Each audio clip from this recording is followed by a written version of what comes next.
Bonjour, aujourd'hui on va s'intéresser de près à une technologie qui a littéralement changé les règles du jeu pour gérer des quantités de données absolument folles, le Hadoop Distributed File System, ou HDFS pour les intimes.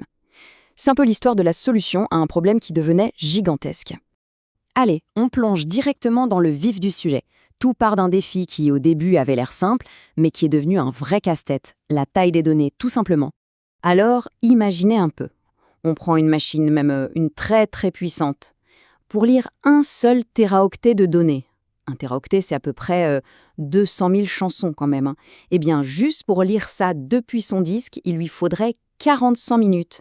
C'est une éternité quand on doit analyser des pétaoctets. Là, on parle de millions de milliards d'octets. Mais alors, que se passerait-il si on repartissait ce même téraoctet sur 10 machines 10 machines qui liraient chacune leur petit bout en même temps. Eh bien, le temps de lecture s'effondre. On passe à 4 minutes et demie. Et voilà, c'est ça la magie du traitement parallèle. On divise le travail pour aller beaucoup, beaucoup plus vite. La vraie question, la question à 1 million de dollars, c'était donc comment on fait pour que des dizaines, des centaines d'ordinateurs, tout à fait normaux, des machines qui peuvent tomber en panne, travaillent main dans la main pour former un seul système de stockage géant et surtout ultra fiable. La réponse a tout changé. Et cette réponse, ça a été de tout repenser. De réinventer le système de fichiers lui-même, en le créant dès le départ pour ce nouveau monde. Un monde où les données ne sont plus à un seul endroit, mais éparpillées sur des centaines, voire des milliers de machines. Et le voilà, le héros de notre histoire, HDFS. Son but est très clair, stocker des fichiers immenses sur un tas de machines pas chères, tout en garantissant que les données sont en sécurité et accessibles très vite, même si une machine rend l'âme. Pour bien piger comment ça marche, rien de mieux qu'une petite analogie. On va imaginer un gestionnaire, un chef et son équipe de travailleurs. Alors, le premier personnage, c'est le gestionnaire, qu'on appelle le name node. C'est le cerveau, le grand chef d'orchestre.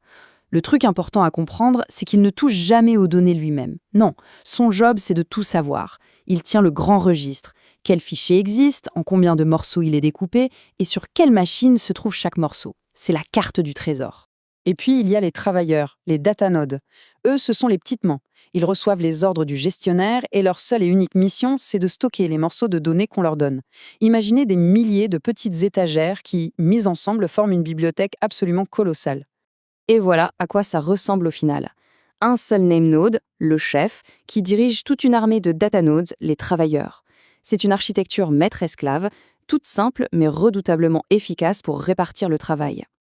Ok, mais là, une question se pose et elle est cruciale. Quand on a des milliers de machines standards, les pannes, ce n'est pas une éventualité, c'est une certitude. Ça va arriver. Alors, que se passe-t-il? Est-ce qu'on perd nos données? C'est là que HDFS sort son premier super pouvoir. Un mécanisme génial pour s'assurer qu'aucune donnée n'est jamais perdue, même quand le matériel nous lâche.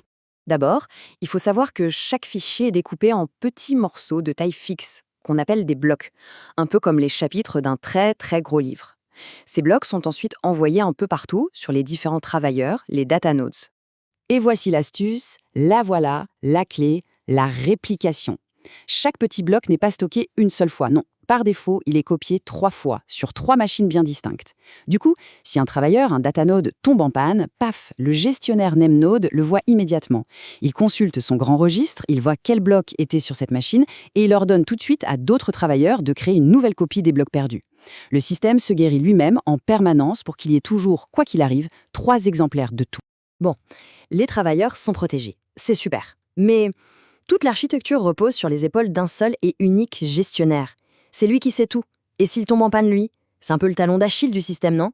Eh bien oui, dans les toutes premières versions de Hadoop, la panne du name node, c'était le scénario catastrophe, le pire du pire. Si le gestionnaire tombe en panne, c'est comme si le bibliothécaire en chef perdait le catalogue central. Tous les livres sont encore sur les étagères, mais plus personne ne sait où ils sont. Tout le système, ce qu'on appelle le cluster, devient inutilisable.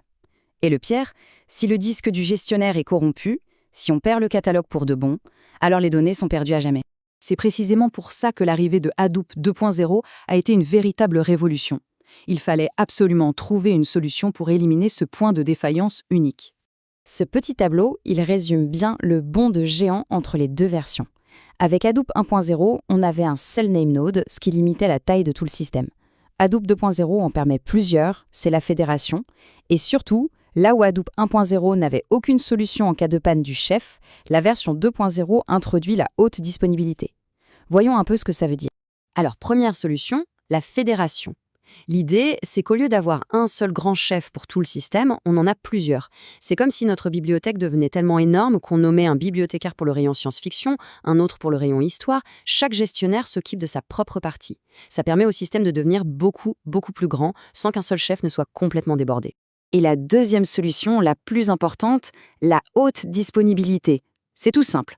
Pour chaque gestionnaire actif, celui qui travaille, on a un double, un jumeau passif qui est en veille.